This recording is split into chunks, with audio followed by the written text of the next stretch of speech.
Good evening and welcome to... oh, hang on, I'm having trouble reading that. Love, you get the car keys? Ian, how's your week been? Fine, thank you. I've been just trying not to be too cross all week, but it's with some difficulty. Is it? Yes, my post bag is just full of very, very cross people. And oddly, I agree with them entirely. So, yeah, no, it's a cross week. Paul, how are you? I'm fine. I've not been watching any of the news as I like the content of this programme to be a complete surprise to me each and every week. On Paul's team is comedian Finn Taylor, who in an interview last year described a typical Sunday as brunch, farmer's market, independent cinema. So what's that now, Finn? Toast, fridge, Netflix? Yep. Just slowly going insane, staring at a wall. Well, you're looking good, that's the main thing. In the news this week, even if we have to keep living with the virus, there are reasons to be cheerful. Scientists all around the world are working on solutions.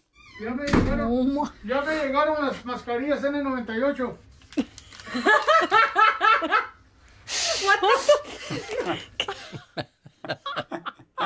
Any university students worried that they're paying full tuition fees but won't get value for money, don't worry. You've got this graduation ceremony to look forward to. Outstanding performance in communication learning.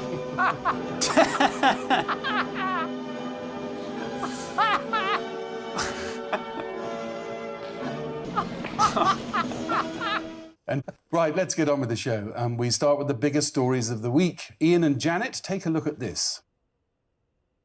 The start of the Great North Run, London to Durham, 260 miles. Oh, he's going to drive the whole way.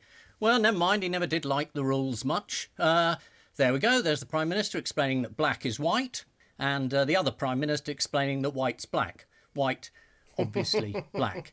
And there's the eye test. Mr. Cummings, can you see why everyone's so angry with you and think you should resign, you complete and utter fraud? And I think the answer is no. I think he failed the test. Is that what it says on the eye chart that he was looking at, that man? I am a complete and utter fraud. Yes, this is the news that Boris Johnson's senior advisor and the nation's sweetheart, Dominic Cummings, is going nowhere for a change. After a joint scoop by the Daily Mirror and The Guardian claiming that Dominic Cummings had broken the country's strict lockdown by driving 260 miles to Durham and embarking on a further jaunt to Barnard Castle, he held a press conference. Ian, I'm sure you were convinced by that. He gave an hour and a half of utter twaddle. It's absolutely clear he did break the regulations. He found one tiny clause, which he said made an exception, but that didn't cover the journey, for example, to Barnard Castle. It was nonsense. It was absolute nonsense. And I suppose people were cross because they think he's taking us for an idiot. I mean, the eye test thing is marvellous. The idea that you're not sure whether you can drive back to London. So in order to test your eyesight, you put your 4-year-old in the back of the car and drive around to see if you knock over any pedestrians or maybe smack into a bollard. And that way, you'll know your eyes aren't there. And I think his greatest irritation, he said at the beginning of it, all the press are doing is giving misinformation about my whereabouts. And that's his job. He gave the impression in pieces in The Spectator, and he got his wife to write pieces, suggesting he was in London, which he wasn't. So he's very, very cross. This man has become the centre of the story. And I cannot understand why he hasn't resigned. That's Boris. May I remind Mr. Hislop that he's appearing for the defence? That was the defence. I think the baying for blood over Dominic Cummings is getting us nowhere. Well, he hasn't resigned yet. Don't give up. The Cabinet Secretary, Mark Sedwell, had coronavirus, Boris had it, Matt Hancock had it. In fact, the whole government had it at the same time, and we only found out about most of it afterwards. And you know why that is, Janet? Because the virus targets low-skill workers. That's a terrible argument, that just because everyone else is a shower, that the head of the shower shouldn't resign. I mean, we are an international laughingstock. He's sort of hoisted by his own petard. I mean, he was spotted by a retired chemistry teacher in some woods who took down his licence plate. But the only reason he did that was because he's been told to stay alert. So he's been hoisted by his own policies, and people are walking around going, licence plate, and writing everything down. The worst thing about it was Boris, his justification, saying he followed his instincts. So what are we supposed to do now? Just follow our instincts about everything? Like, I just thought that was absolutely shambolic. I heard from a friend of a friend of a friend who was a policeman who said that the day after this news broke, if he heard it once, he heard it 100 times. Well, if it's good enough for Dominic Cummings to be out and about, then it's good enough for us. So that's the terrible danger of it all, is that people think, well, if he can do it, and I've got no symptoms, so I can just go where I like. But everybody did go where they liked. If you see the pictures of everybody on the beach at Bournemouth. But not everybody was on the beach, were they? There was a percentage of people who went, but not everybody. On a sunny day, most people go to the beach and they disregard social distancing if they can get to a beach. Even when the story was first published, he seemed unwilling to answer questions, as this Channel 4 reporter found out. Have anything to add for people who have been self-isolating across this country, who have seen that you've travelled miles across it? I think that's a no. Or possibly a yes, who knows? So let's have a look at the setting for this extraordinary press conference, what's being called the Rose Garden of number 10 Downing Street. This looks like he's selling raffle tickets, doesn't he? Paul, Maverick Genius? Thank you very much. It's very kind of you. I didn't realise I'd be getting an award this evening, but I'd just like to say that this award isn't just for me. It's for everybody, for those people behind the scenes who we don't often recognise. The sound and the lights, which have always been absolutely... had you fooled then, didn't I? I'm fascinated by the white shirt that he wore in the Rose Garden. Call me trivial, but I've never seen him in a shirt before, and I've got a feeling that he turned up for the press conference in the same old orange t-shirt and sweatpants, and someone in one of the back offices produced that white shirt and put it on him at the last minute because it was pristine. Either they were changing his shirt or they were leaning on the police to change their statement. I don't know, could have been either. What do you think? Or both, or both. Does his wife not drive, I wanted to know? Was the car full of petrol when he left London so he could drive all the way to Durham without stopping off to refill it? And was it full, still full, when he drove all the way back? So, I mean, there are certain details that I'd like to know more about. Let alone petrol. How does a 4-year-old hold his urine in for 5 hours? Maybe there's a connection between the two. Maybe his car runs on child's piss. All you need, Martin, is a piece of rubber hose. That's all you need. It's ridiculous. Next you'll be suggesting it runs off the virus that they both had and filled the car with on the long journey up there. Honestly. Number 10 lied about this. There was a number 10 statement said, at no stage was Mr. Cumming or his family spoken to by the police, and they were. They said, Grant Shapps got up on the telly and said Mr. Cummings stayed put. He obeyed the rules. No, he didn't. He went off to the castle. They just lied. And we have a source at number 10. That's him. Why is everyone so surprised that he finds himself innocent? Let's have a look. As I understand it, the most important thing here is that Mr. Cummings and his family remained locked down. Well, they didn't then, as I think some of these stories start to suggest, move around. We agreed that we should go for a short drive to see if I could drive safely. We drove for roughly half an hour and ended up on the outskirts of Barnard Castle town. Which was as much a surprise to me as it was to anybody else. So let's move on to the second part of our tour of Teesdale, Barnard Castle.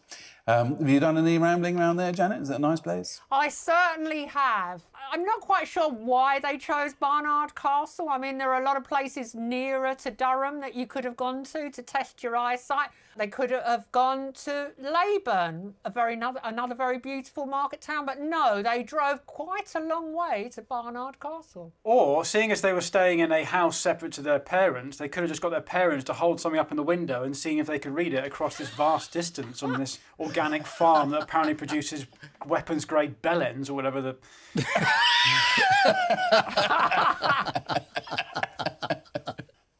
OK, let's look at how it all started. His wife fell ill, possibly with the virus. He rushed home. Then, when she was feeling better, so possibly didn't have the virus, he went back to work, possibly now infected with the virus. And by midnight, they were all in Durham. Fill in the blanks for us, please, Ian. Yes, he broke the regulations straight away. By going back to work, number one. Then he broke you've got to stay at home and isolate. The exceptional clause really doesn't apply to him, and it was in... Sorry. Yeah, come in. And Ian's met the right man, so everything's going well. Yeah. I'm terribly sorry. That was a package of Valium. I think it's been sent by the producers. I do apologise. Why did he feel the necessity to go back to work? Is it because it's very difficult to bully people via Zoom? Doesn't he not have to be next to them? I think that's right. And as he said, he kept saying it was very important for me to be around because I had to make these decisions about vaccines. And I thought, do we not have any medical experts in Britain? Do we have a health secretary? Why is a political aide making decisions about vaccines? He's only there to make the Prime Minister look good, a job which he's singularly failed to do. So why do we need him anywhere? So why are some people angry that he made the 260-mile journey? I know, ask Ian, he'll tell you. Ian? I haven't a clue. I mean, why are people so angry? I can't see it myself. If you can't see it, Ian, get in your car, drive to Canterbury Cathedral, that'll clear it. You feel like an idiot. I mean, I'm quite cross. I obeyed various regulations about care homes and funerals and things, and I just feel bloody irritated. I should have led, all the old people in a conga around the town and had a barbecue and got pissed. It's it just makes everyone very cross. Ian, if you're ever tempted to have a barbecue, get pissed and do the conga, do let me know, please. I'll bring my own sausages. Nobody could understand the regulations anyway before. I thought stay home was quite clear. No, we've moved on from stay at home now. We're stay alert.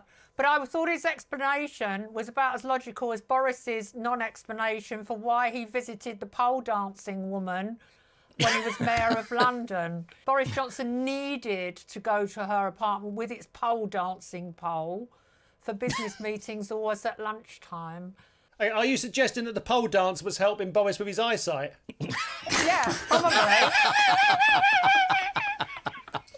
Now, I know there's a lot of people baying for Cummings' blood, but let's be honest.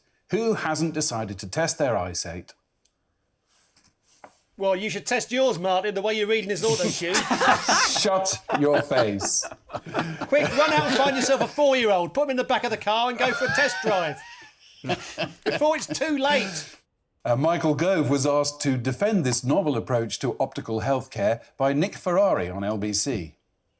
Would you go on a 60-mile round trip to test your eyesight?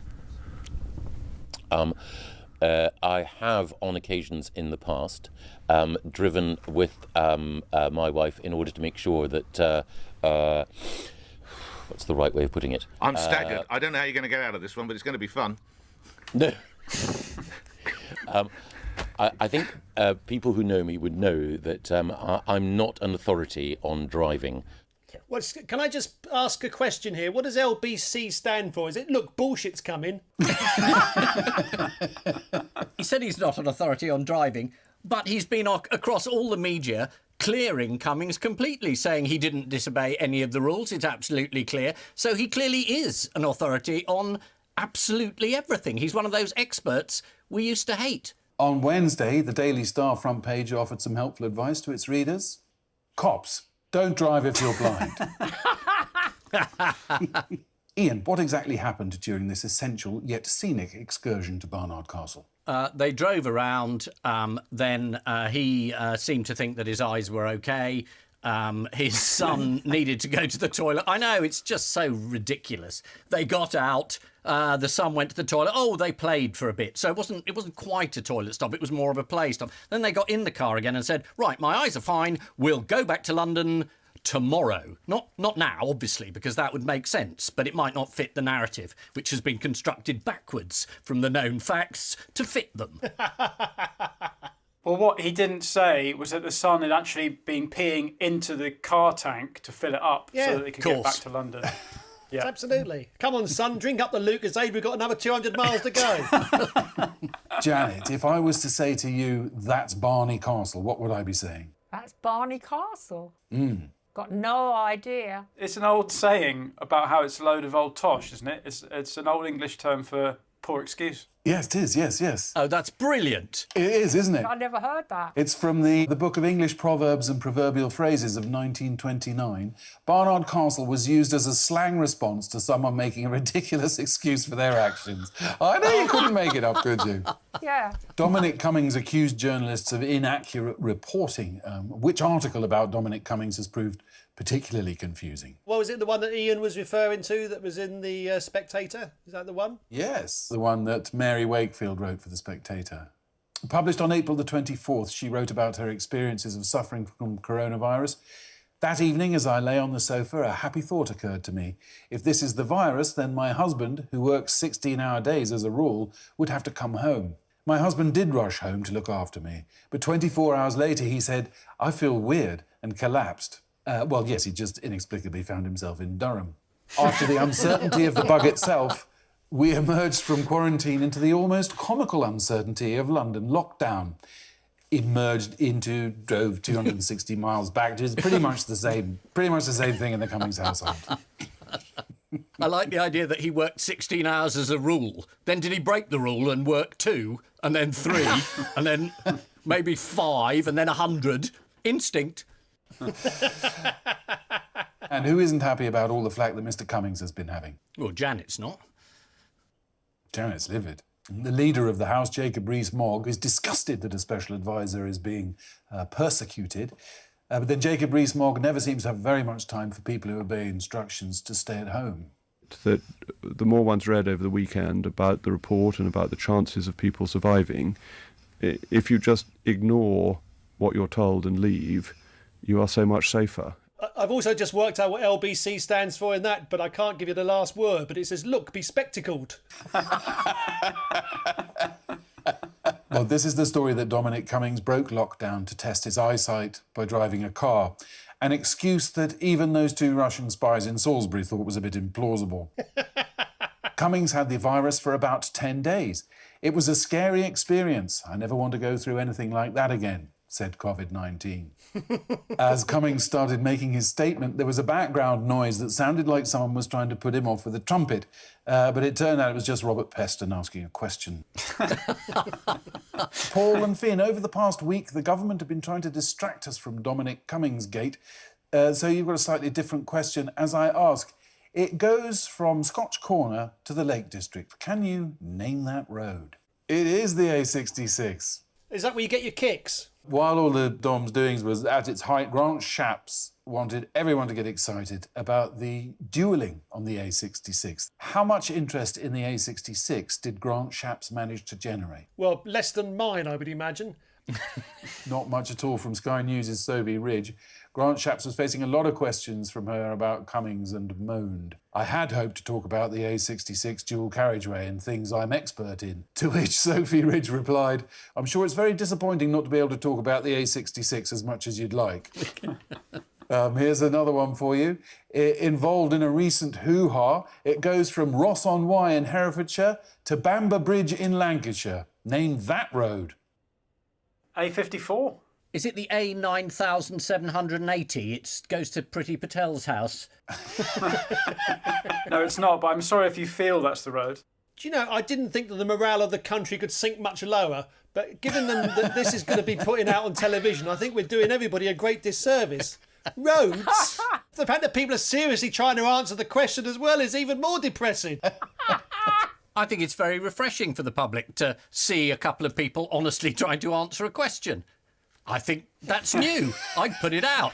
No, it's the A49. And it was used by Communities Minister Robert Jenrick in April earlier this year to travel to his parents' home in Shropshire from his manor house in Herefordshire, which he technically shouldn't have done according to the lockdown travel rules, although he wasn't sacked.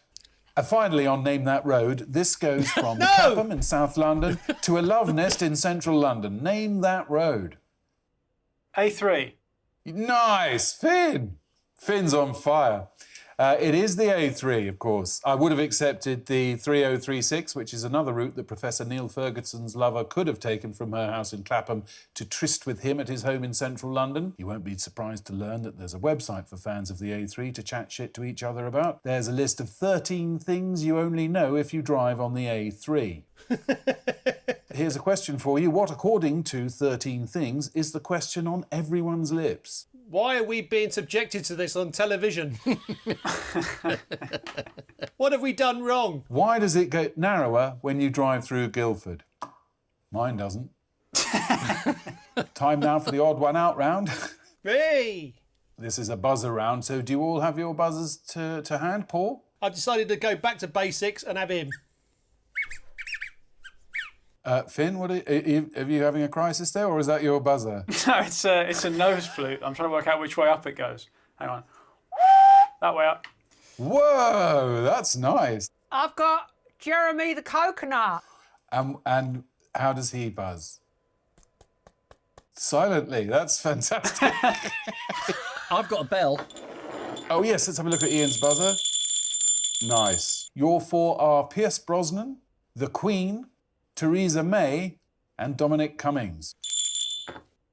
Yes, Ian? Oh, is no one else joining in? I'm banging my coconut. Well, you get lonely on your own, don't you? This is an ABBA question, obviously. The neighbour spotted Dominic Cummings dancing, or possibly just playing Dancing Queen. Theresa May did a conference dancing to Dancing Queen. Yeah, we used to think she wasn't very good as a Prime Minister. Ha! We knew nothing. Pierce Brosnan, he was in an ABBA film, wasn't he? Yes, he was, Mamma Mia. And the Queen, no, she was originally in ABBA. They all love dancing to ABBA's Dancing Queen, except Pierce Brosnan, who doesn't like singing or dancing to ABBA. He was in both Mamma Mia and Mamma Mia 2, and ahead of the second film, Brosnan said that he was relieved to have less musical numbers. What did reviewers compare Pierce's singing to in the first film? Was it a tortuous explanation of why you'd driven to Durham and back? One reviewer said his singing was like a wounded raccoon. Another described it as the sound of a buffalo being punched in the gonads. You know that sound. Let's have a look and a listen to Pierce giving it his all in this tuneful clip from the film. Whatever happened to our love? I wish I understood. It used to be so nice, it used to be so good. No wonder she ran away. Exactly. Don't hear much from Theresa May these days. Do you know what she's doing on lockdown to make ends meet? All the speeches that she'd signed contracts to do, she's still getting the money from, and it's, I don't know, hundreds of thousands of quid. She's collected 160,000 in fees for cancelled speeches. That'll get me dancing. It was recently revealed that the Queen is a big fan of ABBA, as well as musicals, including Annie, Get Your Gun, which is actually what she said to her daughter last week when they thought they saw Prince Andrew coming up the drive. Where did Dominic Cummings dance to ABBA? In his garden. His parents' garden. His parents' outhouse that he wasn't connected to his parents' house's garden. In Durham, according to the Mirror. Durham, crucially. Cummings was spotted by neighbours in the garden as he danced to Dancing Queen by ABBA. Why has Dominic Cummings' boring old blog suddenly become newsworthy? Again, I haven't really been following this story very closely, but I gather that various people have looked into his blog and seen that he's back annotated it. According to The Guardian, Cummings' post from March 2019 was re-edited at 8:55 on the 14th of April 2020 to include a reference to coronavirus, which previously had gone unmentioned. So when he said in his speech to the journalists that he'd been warning about the coronavirus a year ago, it turns out that he hadn't really, which you can imagine after the rest of the speech came as a bit of a bolt from the blue. My goodness me. Why would someone like that behave like that? So I was particularly shocked at that point. And it did strike me that perhaps he should resign. And finally, people who what are becoming an increasing problem in the countryside. People who drive while suffering from hazy eyesight are becoming an increasing problem in the countryside. You're obsessed, Paul. Move on. Yeah, move on. Calm down. I can't move on. I have to stay at home. People who litter while dogging. People who blow glass while he's trying to compose his Fifth Symphony. The answer is people who text whilst riding their horse. This week, police in rural areas around the country have reported an increase in the number of incidents arising from people using their mobile phones while riding their horse. And that's not going to get any better when 5GG comes in. So the final scores are Ian and Janet have 5 and Paul and Finn have 6. Oh! Hey! No! But before we go, there's just time for the caption competition. I know how to pack a parachute, you said. And I leave you with news that Prince William begins to worry that his grandparents' hearing is beginning to deteriorate as he tries out the new doorbell at Sandringham. In London, as Dominic Cummings' speech goes out on TV, one man desperately tries to explain that it's not as easy as it looks. And in Thailand, on her first night out since the lockdown was relaxed, one woman thinks her Tinder date could have been more honest with his photos. She won't get pregnant anyway. Good night.